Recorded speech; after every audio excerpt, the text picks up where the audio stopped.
ವಿಶ್ವದ ಹುಮ್ಮನಸ್ಸಿನ ಎಲ್ಲ ಕನ್ನಡಿಗರಿಗೂ ಅಮೋಘಂ ಚಾನಲ್ಗೆ ಸುಸ್ವಾಗತ. ಇಂದು ನಮ್ಮ ಜೊತೆ ಬಂದಿರುವವರು ಮೈಸೂರಿನ ಬಿಸ್ನೆಸ್ ಐಕಾನ್ ಗೋಪಿನಾಥ್ ಅವರು. ನಮಸ್ತೆ ಸರ್. ನಮಸ್ತೆ ಮೇಡಮ್. ಅಮೋಘಂ ಚಾನಲ್ಗೆ ನಿಮಗೆ ಸುಸ್ವಾಗತ ಸರ್. Thank you madam.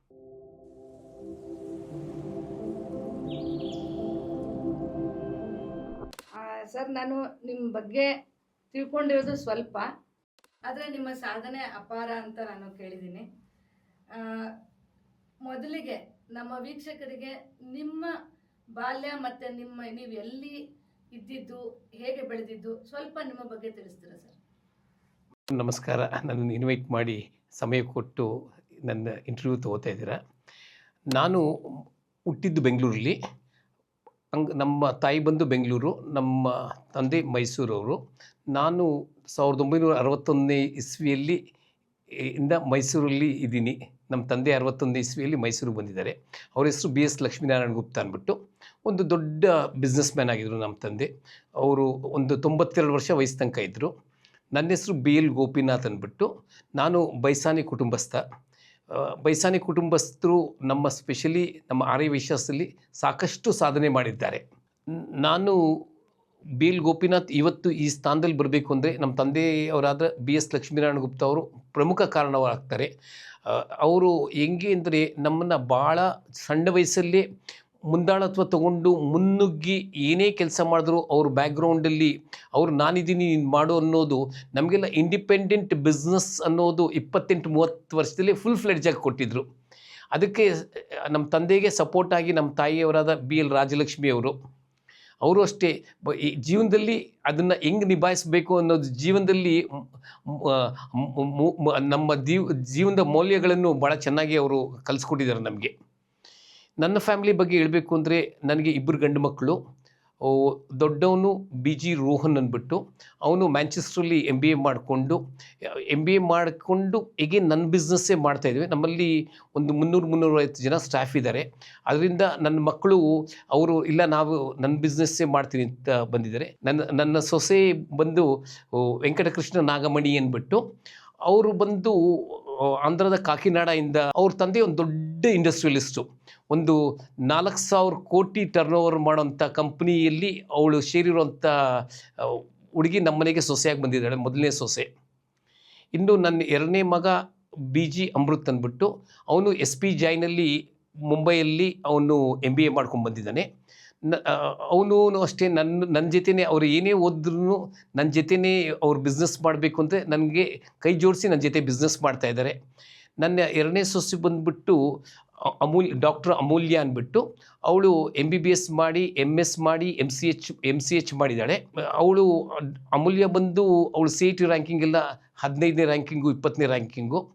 ಆಮೇಲೆ ಅವಳದು MS ರ್ಯಾಂಕಿಂಗಲ್ಲಿ ಫಸ್ಟ್ ರ್ಯಾಂಕ್ ಬಂದಿದ್ದಾಳೆ ಅವಳು. ಇದು ನನ್ನ ಫ್ಯಾಮಿಲಿ ಬ್ಯಾಕ್ಗ್ರೌಂಡು. ನಾವೆಲ್ಲ ಒಂದೇ ಕುಟುಂಬದಲ್ಲಿ ಒಟ್ಟು ಕುಟುಂಬದಲ್ಲಿ ಇದ್ದೀವಿ. ಇಷ್ಟೆಲ್ಲ ಬ್ಯಾಕ್ಗ್ರೌಂಡಲ್ಲಿ ಅವರೆಲ್ಲ ಬಂದಿದ್ರೂ ನಮ್ಮ ಜೊತೆ ಭಾಳ ಸಂತೋಷವಾಗಿ ಒಂದೇ ಕುಟುಂಬದಲ್ಲಿ ಎಲ್ಲ 3 ಫ್ಯಾಮಿಲಿಗಳು ಇದ್ದೀವಿ. ನನಗೆ ಒಬ್ಬಳು ಮೊಮ್ಮಗಳು ಇಶಿತಾ ಅಂತ ಇದ್ದಾಳೆ ದೊಡ್ಡ ಮಗನಿಗೆ. 2ನೇ ಮಗನಿಗೆ ಒಬ್ಬ ಮೊಮ್ಮಗ ಇದ್ದಾನೆ. ಇದು ನನ್ನ ಫ್ಯಾಮಿಲಿ ಬ್ಯಾಕ್ಗ್ರೌಂಡ್. ತುಂಬ ಸಂತೋಷ ಆಯಿತು ಸರ್, ಕೂಡು ಕುಟುಂಬದಲ್ಲಿ ಇದೆಲ್ಲ ಸಂತೋಷ ಆಯಿತು. ಮತ್ತು ಅಮೂಲ್ಯ ಅವರು ಈಗ ವರ್ಕ್ ಮಾಡ್ತಾ ಇದ್ದಾರೆ. ಅವರು ಬೆಂಗಳೂರು ಜಯದೇವದಲ್ಲಿ ಇವಾಗ ಮೊನ್ನೆ ಡೆಲಿವರಿ ಆಗಿದೆ, ಒಂದು 5 ತಿಂಗಳಾಗಿದೆ. ಜಯದೇವದಲ್ಲಿ ಮಾಡ್ತಾ ಇದ್ದಾಳೆ ಅವಳು. ಇವಾಗ ರಾಜ್ಯದಲ್ಲಿ ಇದ್ದಾಳೆ. ಜಯದೇವದಲ್ಲಿ ಎಲ್ಲ ಅವಳ ಲೈಫೆಲ್ಲ ಫುಲ್ ಮೆರಿಟ್ ಸೀಟ್ಗಳೇ ತೊಗೊಂಡಿದ್ದಾಳೆ. ತುಂಬ ಹೆಮ್ಮೆ ಅನಿಸುತ್ತೆ. ಹೌದು. ನಾನು ಬೇಸಿಕಲಿ ಮೈಸೂರು ಮರಿಮಲ್ಲಪ್ಪ ಸ್ಕೂಲಲ್ಲಿ ಓದಿದ್ದು. ಅದಾದಮೇಲೆ ನಾನು JSS ಅಲ್ಲಿ ನನ್ನ BA ಪದವಿ ಪಡ್ಕೊಂಡ ಮೇಲೆ ನಾನು ಒಂದು 22ನೇ ವಯಸ್ಸಲ್ಲೇ ಬಿಸ್ನೆಸ್ಗೆ ಬಂದಿದ್ದೀನಿ. 22ನೇ ವಯಸ್ಸಿಗೆ ಬಿಸ್ನೆಸ್ ಬಂದ ಮೇಲೆ ನನ್ನ ಫಸ್ಟು ಕೆರಿಯರು ನಾವು ನಮ್ಮ traditional business food grains pulses, ಅದರಲ್ಲಿ ರೈಸ್ ಮಿಲ್ ಇತ್ತು, ರೈಸ್ ಮಿಲ್ ನೋಡ್ತಾ ಇದ್ದೆ. ಅದಾದಮೇಲೆ ನಾನು ಹೋಟೆಲ್ ಇಂಡಸ್ಟ್ರಿನ ಹೋಟೆಲ್ ಗುಪ್ತಾ ಅಂದ್ಬಿಟ್ಟು ಫಸ್ಟು ಸ್ಟಾರ್ಟ್ ಮಾಡಿದಾಗ ಒಂದು 35 ರೂಮ್ಗೆ ಸ್ಟಾರ್ಟ್ ಮಾಡಿದೆ. ಅದನ್ನು ಫಸ್ಟು 3 ಇಯರ್ಸ್ ಆದಮೇಲೆ ಆ ಹೋಟೆಲ್ನ 60 ರೂಮ್ಗಾಗಿ ಕನ್ವರ್ಟ್ ಮಾಡಿ ಒಂದು ರೆಸ್ಟೋರೆಂಟ್ ಮಾಡಿ, ಅಲ್ಲಿಂದ ನೆಕ್ಸ್ಟು ಹೋಟೆಲ್ ಪ್ಯಾಲೇಸ್ ಪ್ಲಾಜಾ ಅಂದ್ಬಿಟ್ಟು ಅಪೇರಾ ಥಿಯೇಟ್ರ್ ಪಕ್ಕದಲ್ಲಿ ಇನ್ನೊಂದು ಹೋಟ್ಲ್ ಓಪನ್ ಮಾಡಿದೆ.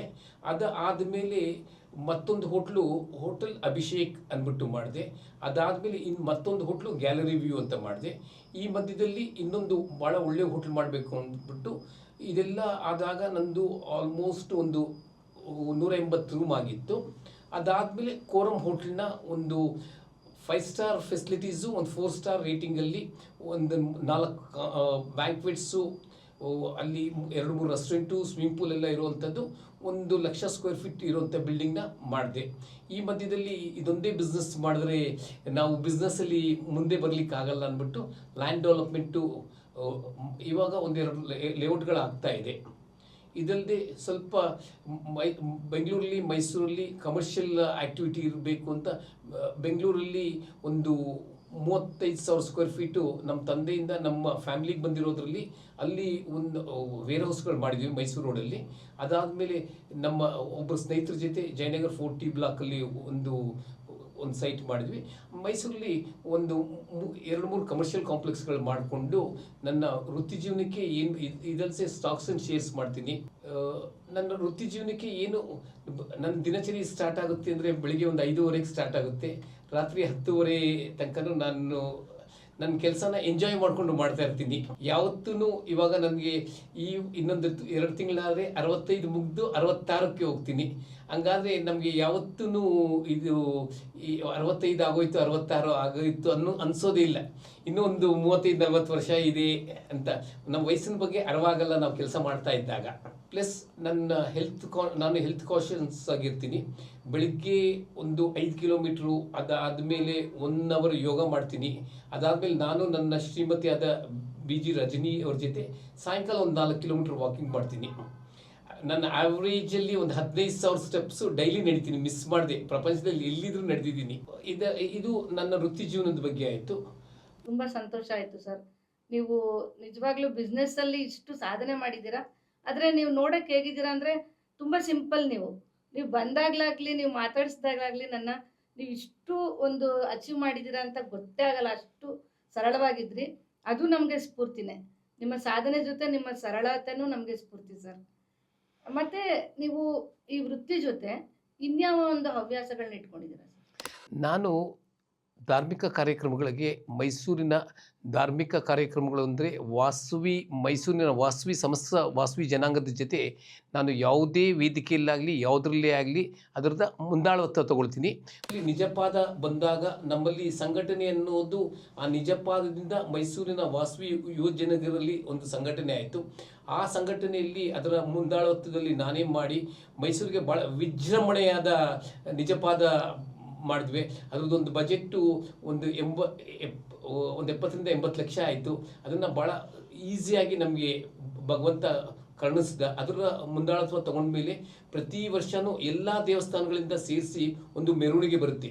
ಆ ಮೆರವಣಿಗೆ ನಾನು ಈ ವರ್ಷ, ಹೋದ ವರ್ಷ, ಅದ್ರ ಹಿಂದಿನ ವರ್ಷ ನಾನೇ ಅಧ್ಯಕ್ಷನಾಗಿ ಆ ಮೆರವಣಿಗೆನ ನೇತೃತ್ವವನ್ನು ಮಾಡಿಕೊಂಡು ಭಾಳ ಅಚ್ಚುಕಟ್ಟಾಗಿ ಭಾಳ ನೀಟಾಗಿ ಮೆರವಣಿಗೆ ಬಂದಿದೆ. ಇದಲ್ಲದೆ ನಾನು ಇವಾಗ ಮೈಸೂರು ವಿಜಯನಗರದಲ್ಲಿ 2ನೇ ಹಂತದಲ್ಲಿರುವ ವಾಸವಿ ವೃಂದ ಪಶ್ಚಿಮದಲ್ಲಿ ಉಪಾಧ್ಯಕ್ಷನಾಗಿರುತ್ತೇನೆ. ಆ ದೇವಸ್ಥಾನದಲ್ಲಿ ನಾನು ಸಾಕಷ್ಟು ಕಮಿಟಿಗಳಲ್ಲಿ ಇದ್ದು ದೇವಸ್ಥಾನಕ್ಕೆ ಫಸ್ಟ್ ಫೈನಾನ್ಸ್ ಕಲೆಕ್ಷನ್ ಕಮಿಟಿಯಲ್ಲಿ ನಾವಿದ್ದು ದೇವಸ್ಥಾನ ಇವಾಗ ಸುಮಾರು ಒಂದು 8-10 ಕೋಟಿ ಖರ್ಚಾಗಿದೆ. ನಾವು ನಮ್ಮ ವಿ ಮೊಹಲ್ಲಾ, ಜಯಲಕ್ಷ್ಮೀಪುರಮ್ಮು, ಗೋಕುಲಮ್ಮು ಇಲ್ಲದೆ ಅಷ್ಟೇ ಜಾಗದಲ್ಲಿ ಕಲೆಕ್ಟ್ ಮಾಡಿದ್ದು. ಅದು ಒಂದೇ ಸತಿ ಕಲೆಕ್ಷನ್ಗೆ ಹೋಗಿದ್ದು. ತಾಯಿ ಕೃಪೆಯಿಂದ ಅದು ದುಡ್ಡು ಬಂದಿದೆ. ಭಕ್ತಾದಿಗಳು ಎಷ್ಟೆಲ್ಲ ಮಾಡಿದ್ದಾರೆ ಅಂದರೆ ಒಬ್ಬೊಬ್ಬರೇ ಒಂದೊಂದು ದೇವಸ್ಥಾನ ಸ್ಪಾನ್ಸರ್ ಮಾಡಿದ್ದಾರೆ. ಆ ದೇವಸ್ಥಾನಕ್ಕೆ ತಾಯಿ ಸೇವೆ ಮಾಡೋಕ್ಕೆ ನಮಗೆ ಈಶ್ವರನ ದೇವಸ್ಥಾನ ನನ್ನ ಫ್ಯಾಮಿಲಿ ಕಡೆಯಿಂದ ಮಾಡಿಕೊಟ್ಟಿದ್ದೀವಿ. ನನಗೆ ಇದಲ್ಲದೆ ನಾನು ಬೇರೆ ಧಾರ್ಮಿಕ ಕಾರ್ಯಕ್ರಮಗಳಲ್ಲೂ ಇದ್ದೀನಿ. ನಮ್ಮ ಶ್ರೀಕಾಂತ್ ಗುರೂಜಿ ಅವರ ಟ್ರಸ್ಟಲ್ಲಿ ನಾನು ಧರ್ಮಾಧಿಕಾರಿಯಾಗಿ ಕೆಲಸ ಮಾಡ್ತಾ ಇದ್ದೀನಿ. ಇದು ಧಾರ್ಮಿಕದಾಯಿತು. ಸೋಷಿಯಲ್ ವರ್ಕಲ್ಲಿ ಮಾಡಬೇಕು ಅಂದರೆ ನಾನು ಹೋಟೆಲ್ ಮಾಲೀಕರ ಸಂಘದಲ್ಲಿ ಆ್ಯಕ್ಟಿವ್ ಪಾರ್ಟಿಸಿಪೇಷನ್ ಮಾಡಿದ್ದೀನಿ. ಅವರ ಎಕ್ಸಿಕ್ಯೂಟಿವ್ ಕಮಿಟಿಯಲ್ಲಿ ನಾನು ಎಕ್ಸಿಕ್ಯೂಟಿವ್ ಕಮಿಟಿ ಮೆಂಬರು. ಯಾವುದೇ ಒಂದು ನಮ್ಮ ಹೋಟೆಲ್ ಮಾಲೀಕರ ಸಂಘದಲ್ಲಿ ಏನೇ ಆ್ಯಕ್ಟಿವಿಟಿ ಆದ್ರೂ ಅದರಲ್ಲಿ ನಮಗೆ ಮುಂದಾಳತ್ವ ಕೊಟ್ಟು ಅದನ್ನು ಮ್ಯಾನೇಜ್ ಮಾಡಲಿಕ್ಕೆ ಅವಕಾಶ ಮಾಡಿಕೊಡ್ತಾರೆ. ಇದು ನನ್ನ ಧಾರ್ಮಿಕ ಕಾರ್ಯಕ್ರಮದ ಬಗ್ಗೆ. ಟೈಮ್ ಮ್ಯಾನೇಜ್ಮೆಂಟ್ ಅಂತಾರಲ್ಲ, ಇಷ್ಟೆಲ್ಲ ಕಾರ್ಯಗಳನ್ನು ಹೇಗೆ ಮಾಡೋಕ್ಕೆ ಸಾಧ್ಯ ಆಗ್ತದೆ ಸರ್? ನೀವು ಹೇಗೆ ಹೊಂದಿಸ್ಕೋತೀರ ಸಮಯನ? ಮೇಡಮ್, ನಾನು ಯಾವುದು ಪೋಸ್ಟ್ಪೋನ್ ಮಾಡಲ್ಲ. ಇವಾಗ ಮಾಡಬೇಕು ಅಂದರೆ ಈಗಲೇ ಮಾಡೋಂಥ ಪ್ರವೃತ್ತಿ ಇಟ್ಕೊಂಡಿರ್ತೀನಿ. ನನ್ನ ಹತ್ರ ನಾಳೆ ಮಾಡೋದು ಆಮೇಲೆ ಮಾಡೋದು ಇಲ್ಲ. ಇವಾಗ ಅಂದ್ಕೊಂಡಿದ್ದ ನಿಮಿಷದಲ್ಲಿ ಅದು ಮಾಡಬೇಕು ಅನ್ನೋದು ಅದೊಂದು ಪ್ರವೃತ್ತಿ ಮುಂಚೆಯಿಂದನೂ ಇದೆ. ಆಮೇಲೆ ಮಾಡಿದ್ದನ್ನು ಸಾಧಿಸಲೇಬೇಕು ಅನ್ನೋ ಪ್ರವೃತ್ತಿ ಇರುತ್ತೆ ಮೇಡಮ್. ಅದೇ ನೀವು ಯಾವ ಸಮಾಜದಿಂದ ನಿಮಗೆ ದುಡ್ಡು ಬರ್ತಾ ಇದೆ, ಅದರಲ್ಲಿ ನೀವು ಸಮಾಜಕ್ಕೂ ಮಾಡ್ತಾ ಇದ್ದೀರಾ ಸರ್. ಅದು ನಮ್ಗೆ ತುಂಬ ಖಂಡಿತ ಮೇಡಮ್, ಸಂತೋಷ ಆಗ್ತಾ ಇದೆ ಸರ್. ನಮ್ಮ ಮನಸ್ಸಲ್ಲಿ ಏನಿದೆ ಅಂದರೆ, ದೇವರು ನಮಗೆ ಇಲ್ಲಿ ನಮ್ಮ ಪಾತ್ರ ನಿರ್ವಹಿಸೋಕ್ಕೆ ಕೊಟ್ಟಿದ್ದಾನೆ. ಹಂಗಾದ್ರೆ ನಮ್ಮ ಹೆಜ್ಜೆ ಗುರುತು ಬಿಟ್ಟು ಹೋಗಬೇಕು ಅನ್ನೋದು ಭಾಳ ಆಸೆ ಇದೆ. ನಾವು ಇಲ್ಲದೇ ಇದ್ರೂ ಇವಾಗ ದೊಡ್ಡ ಮಹಾನ್ ಪುರುಷರು, ಇವಾಗ ಅವರು ಯಾರು ಅಂತ ಗೊತ್ತಿಲ್ಲ, ಅವ್ರ ಹೆಜ್ಜೆ ಗುರುತು ಮಾತ್ರ ನಾವು ಪ್ರತಿದಿನ ನೋಡ್ತಾ ಇರ್ತೀವಿ. ನಮ್ಮ ಕೈಲಾದ ಮಟ್ಟಿಗೆ ಹೆಜ್ಜೆ ಗುರುತು ಬಿಡೋಣ ಅನ್ನೋದು ಭಾಳ ಆಸೆ ಇದೆ ಮೇಡಮ್. ತುಂಬ ಸಂತೋಷ ಆಯಿತು ಸರ್. ಮತ್ತು ಇಷ್ಟು ವರ್ಷದ ನಿಮ್ಮ ಈ ಒಂದು ಬಿಸ್ನೆಸ್ ಜರ್ನಿನೇ ಇರ್ಬೋದು ಅಥವಾ ಬೇರೆ ಜರ್ನಿ ಇರ್ಬೋದು, ನಿಮ್ಗೆ ಏನಾದರೂ ಒಂದು ನನ್ನ ಕೈಲಿ ಆಗದೇ ಇಲ್ಲ ಅಂತ ಯಾವಾಗಲಾರು ಅನಿಸಿದೆ ಸರ್? ಭಾಳ ಟೆಂಪ್ರರಿಯಾಗಿ ಆಗಲ್ಲ ಅನ್ನೋದು, ಸವಾಲುಗಳು ಅನ್ನೋದು ದಿವಸ ಸವಾಲೇ ಮೇಡಮ್. ಸವಾಲುಗಳನ್ನ ಎದುರಿಸೋಕ್ಕೆ ಭಾಳ ಖುಷಿಯಾಗಿ ಸವಾಲು ಎದುರಿಸ್ತೀವಿ. ನನ್ನ ಜೀವಮಾನದಲ್ಲಿ ಪ್ರತಿಯೊಂದು ಸವಾಲು ಎದುರಿಸಿದ್ದೀನಿ. ಸವಾಲುಗಳ ಪಟ್ಟಿ ಹೇಳ್ಕೊಂಡು ಹೋದರೆ ಅದಕ್ಕೆ ಎಂಡಿಲ್ಲ.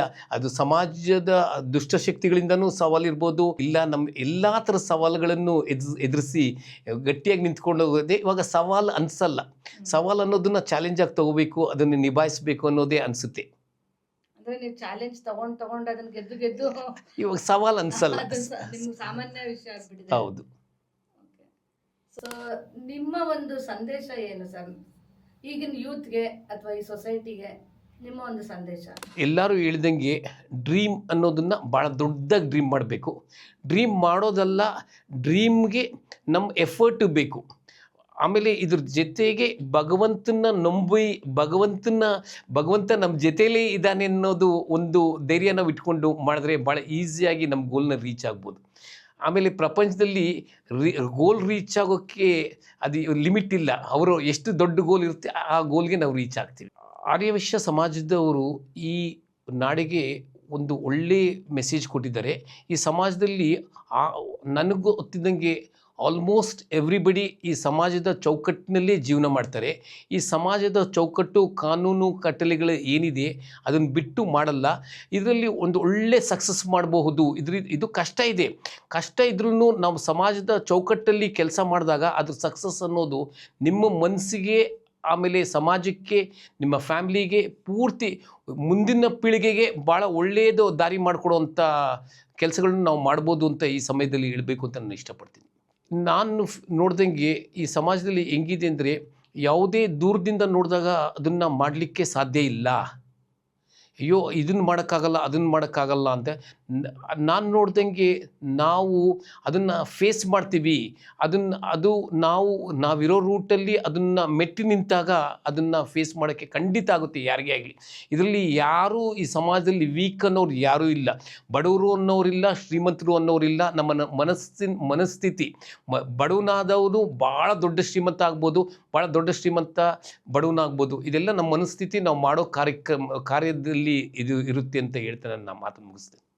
ಅಂದ್ರೆ ನಿಮಗೆ ಲಕ್ಷ್ಮಿನೂ ಒಲಿದಾಳೆ, ಸರಸ್ವತಿನೂ ಒಲಿದಾಳೆ ಸರ್. ನಿಮ್ಮ ಕುಟುಂಬಕ್ಕೆ ಒಳ್ಳೇದಾಗಲಿ ಸರ್. ಇದೇ ರೀತಿ ನೀವು ಇನ್ನೂ ಜಾಸ್ತಿ ಸಂಪಾದನೆ ಮಾಡಿ, ಜಾಸ್ತಿ ದಾನ ಮಾಡಿ, ನಿಮ್ಮಿಂದ ಸಮಾಜಕ್ಕೆ ಒಳ್ಳೇದಾಗಲಿ, ಸಮಾಜದಿಂದ ನಿಮಗೂ ಒಳ್ಳೇದಾಗಲಿ ಅಂತ ಹಾರೈಸ್ತೀನಿ ಸರ್. ಆಯ್ತು ಮೇಡಮ್, ಥ್ಯಾಂಕ್ ಯು.